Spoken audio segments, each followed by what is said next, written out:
নেপাল ভ্রমণে পর্যটকদের কাছে অন্যতম একটি পছন্দের শহর পোখারা। হিমালয় কন্যাখ্যাত এই শহরে রয়েছে অনন্য সমৃদ্ধ ঐতিহ্য, সংস্কৃতি ও নয়নাভিরাম প্রাকৃতিক সৌন্দর্য। সব কিছু মিলিয়ে এই শহরকে বলা হয় হ্যাপিনিং সিটি। পোখারা যাওয়ার উদ্দেশ্যে আজ 3 অক্টোবর 2025 আমরা বেরিয়ে পড়লাম। থামেলের হোটেল থেকে একটি ট্যাক্সি ক্যাব নিয়ে চলে এলাম সোরাকুট্টে বাস টার্মিনালে। সড়কপথের পাশাপাশি আকাশপথ সহ বেশ কয়েকটি ওয়ে আছে পোখারা পৌঁছার। তার মধ্যে আমরা বেছে নিয়েছিলাম লাক্সারিয়াস সোপা বাস, যার ভাড়া পড়েছিল 1600 নেপালি রুপি। কাঠমান্ডু থেকে পোখারা আসতে সময় লেগেছিল 8 ঘন্টা। তবে এই দীর্ঘ যাত্রাপথে বিন্দুমাত্র ক্লান্তি আসেনি, কারণ সম্পূর্ণ পাহাড়ি আঁকাবাঁকা রাস্তা, অসাধারণ সব ল্যান্ডস্কেপ এবং স্থানীয় নেপালিদের জীবনযাপন। হঠাৎ ভেসে আসা মেঘ, দেখতে দেখতে কখন সময় কেটে গেছে বোঝাই যায়নি। তাছাড়া সম্পূর্ণ রাস্তার এক পাশ দিয়ে বয়ে গেছে ত্রিশূলী নদী। বলতে গেলে পুরো রাস্তায় আমাদেরকে সঙ্গ দিয়েছিল এই ত্রিশূলী নদী। সকাল 11টায় ছিল আমাদের দ্বিতীয় যাত্রা বিরতি, তবে তার আগে সকাল 8টায় একটি ছোট্ট যাত্রা বিরতি দিয়েছিল। সুপারভাইজার এসে বলল লাঞ্চ ব্রেক। গাড়ি এসে দাঁড়ালো ব্লু হেভেন নামে একটি রেস্টুরেন্টে। রেস্টুরেন্টের ডাইনিং প্লেসটা ছিল খুবই সুন্দর, নদীর পাড়েই। সকাল 11টা যদিও তেমন একটা খিদে লাগেনি, তারপর দুইজনে একটি নেপালি ভেজ থালি নিয়ে বসে পড়লাম।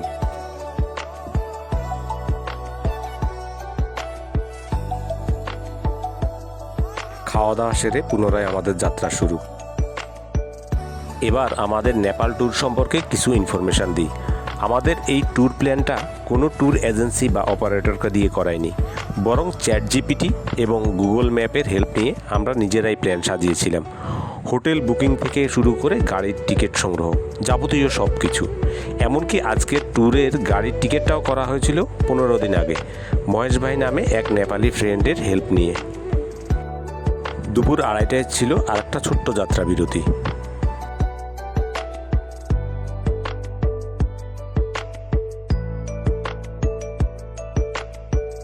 মুংলিং পার হতেই সম্পূর্ণ দৃশ্যপট পাল্টে গেল। জানালার কাছ দিয়ে অবাক হয়ে তাকিয়ে দেখছিলাম স্থানীয় নেপালিদের বাড়িগুলো।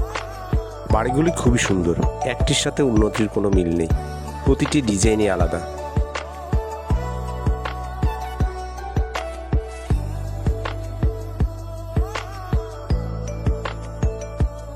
দুপুর 3টায় এসে পৌঁছলাম পোখারা ট্যুরিস্ট বাস স্টপে। প্ল্যান অনুযায়ী আজকে আমরা পোখারা থাকছি না, থাকছি পোখারা শহর থেকে 5550 ফুট উঁচুতে অবস্থিত সারাংকোট গ্রামে। অলরেডি হোটেল প্যারিস্টান হিমালয়া থেকে আমাদের জন্য গাড়ি পাঠিয়ে দেওয়া হয়েছে। গাড়ির ড্রাইভার উমানাথ দাদা ছিলেন খুবই আন্তরিক। যেতে যেতে পোখারা এবং সারাংকোট সম্পর্কে বিস্তারিত বলছিলেন আমাদের।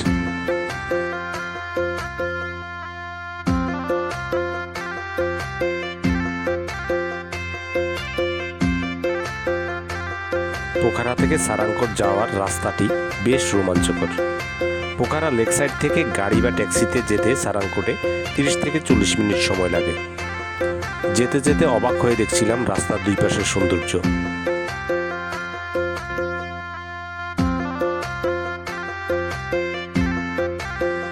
দেখতে দেখতে চলে এলাম আমাদের আজকের ডেস্টিনেশন হোটেল প্যারিস্টান হিমালয়া।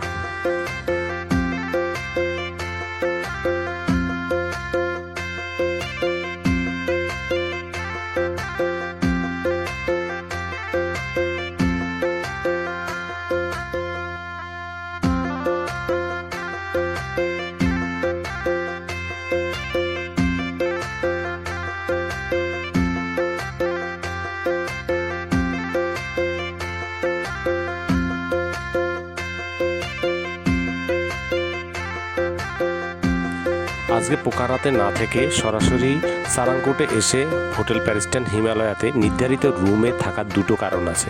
কারণ দুটো বলছি। এটি 2 মাস আগে বুকিং দেওয়া হোটেল প্যারিস্টান হিমালয়াতে আমাদের নির্ধারিত এবং কাঙ্ক্ষিত সেই রুম।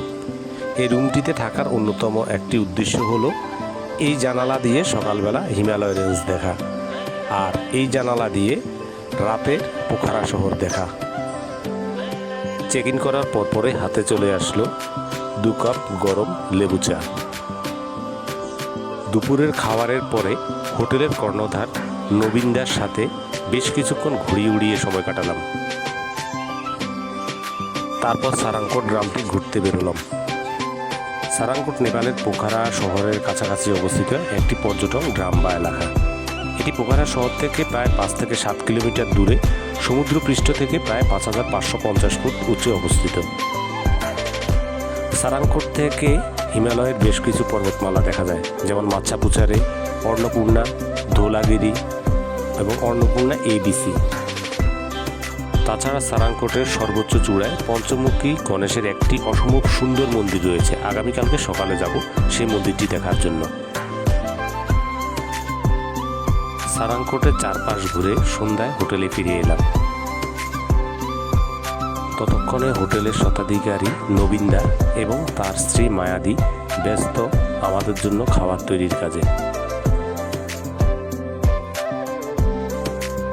হোমস্টের রুমে এসেই মুগ্ধ হয়ে পাখির চোখে তাকিয়ে দেখছিলাম রাতের ঝলমলে পোখারা শহর।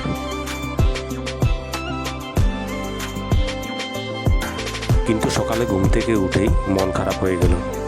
রুমের জানালা দিয়ে অন্নপূর্ণা রেঞ্জটা দেখা হলো না। কারণ হচ্ছে পোখারা এবং সারাংকোটের সম্পূর্ণ আকাশ ততক্ষণে মেঘে ঢাকা।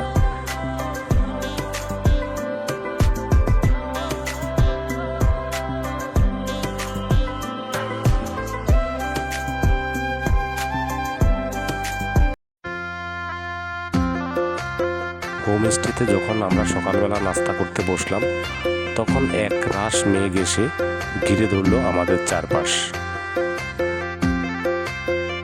এই জন্য এক অসাধারণ অনুভূতি।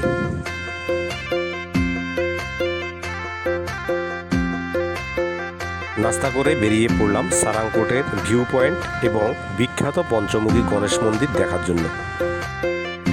যেতে পথে চোখে পড়ল অসংখ্য সুভেনিয়ার শপ। এটি সারাংকোট তথা পোখারার বিখ্যাত সেই পঞ্চমুখী গণেশ মন্দির, যেখান থেকে সৌভাগ্য হলে দেখা যায় হিমালয়ের অন্নপূর্ণা রেঞ্জ। আমাদের সৌভাগ্য হয়েছিল, তবে খুব সামান্য। ওই যে দূরে দেখা যাচ্ছে হিমালয়ের অন্নপূর্ণা রেঞ্জ।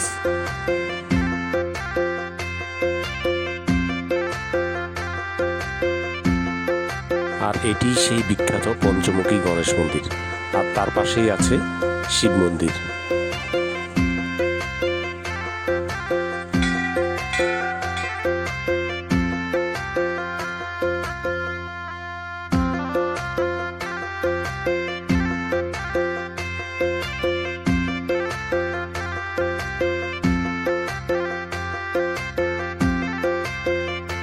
এখানে একটি জিনিস দেখে খুবই ভালো লাগলো।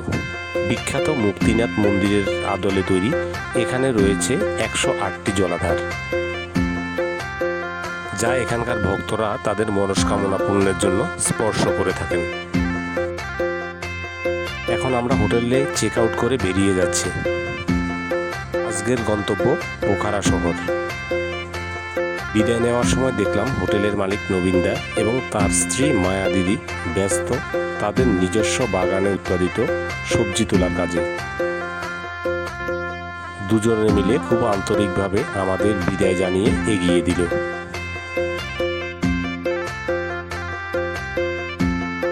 আজকে সারাংকোট থেকে পোখারা আমরা গাড়িতে বা ট্যাক্সিতে করে যাব না, নতুন অভিজ্ঞতা নিতে যাচ্ছি। যাব কেবল কারে চড়ে। অন্নপূর্ণা কেবল কারে এসে টিকিট সংগ্রহ করলাম। জনপ্রতি টিকিট 700 নেপালি রুপি। কেবল কার চালু হওয়ার সাথে সাথে যেমন রোমাঞ্চকর অভিজ্ঞতা হচ্ছিল, ঠিক তেমনি প্রচুর ভয়ও লাগছিল। জীবনে এই প্রথমবারের মতো কেবল কারে চড়ছি। অনুভূতি ভাষায় বোঝানো যাবে না। 5550 ফুট উঁচু থেকে মেঘের ভিতর দিয়ে কেবল কার ধীরে ধীরে নামতে থাকলো পোখারার লেক সাইডে।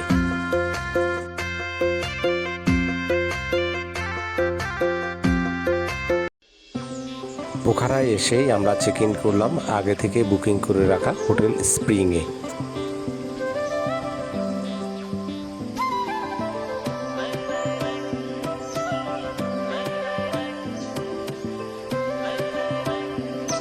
হোটেলে চেক ইন করার পর ফ্রেশ হয়ে বেরিয়ে পড়লাম দুপুরে খাওয়ার জন্য।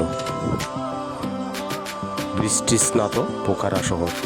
একটু আগে হয়ে যাওয়া হঠাৎ এক পশলা বৃষ্টি পোখারার রূপ সৌন্দর্য আরও বাড়িয়ে দিল।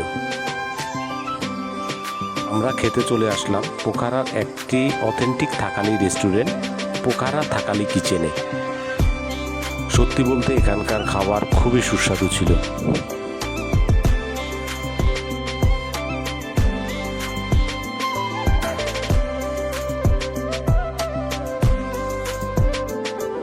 খাওয়া দাওয়া করার পর হাঁটতে হাঁটতে চলে আসলাম পোখারার বিখ্যাত ফেওয়া লেকে। কিন্তু ফেওয়া লেকে আসার পরেও আমাদের মন ভালো নেই, কারণ একটু আগে শোনা একটি নিউজ আমাদের মন খারাপ করে দিল। নেপালে এখন কিন্তু বর্ষাকাল না, কিন্তু সকাল থেকে হওয়া টানা বৃষ্টিপাতের কারণে কাঠমান্ডু থেকে পোখারা আসার যে সুন্দর রাস্তাটা, সেটি ল্যান্ডস্লাইডিংয়ের কারণে আগামী 2 দিন বন্ধ করে দেওয়া হয়েছে। খুবই দুশ্চিন্তায় পড়ে গেলাম কিভাবে কাঠমান্ডু পৌঁছবো আবার। বোটিং করতে করতে চলে আসলাম ফেওয়া লেকের মাঝখানে অবস্থিত তালবারাহি মন্দিরে। মন্দিরটি এখানকার খুবই জাগ্রত একটি মায়ের মন্দির।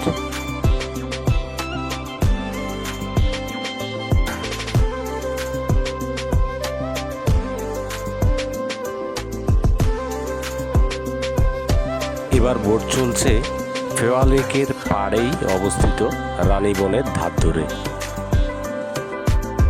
বোটিং শেষে সন্ধ্যায় ফেওয়া লেকের পাড়ে গঙ্গা আরতি দেখলাম।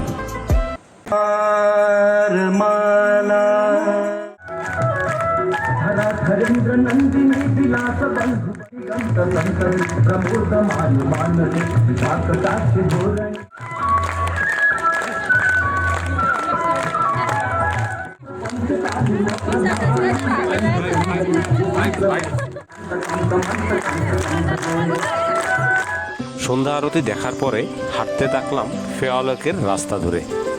রাস্তার দুই পাশে বেশ কয়েকটি রেস্টুরেন্টগুলি জমে ওঠে সন্ধ্যার পরপর। এখানকার লোকাল কালচার বা তাদের স্থানীয় ব্যান্ড অথবা বিভিন্ন অনুষ্ঠান হয় এই রেস্টুরেন্টগুলিতে। ঠিক তেমনই একটা হোটেলে রাতের খাবারের পাশাপাশি উপভোগ করলাম নেপালের মনোজ্ঞ সাংস্কৃতিক অনুষ্ঠান।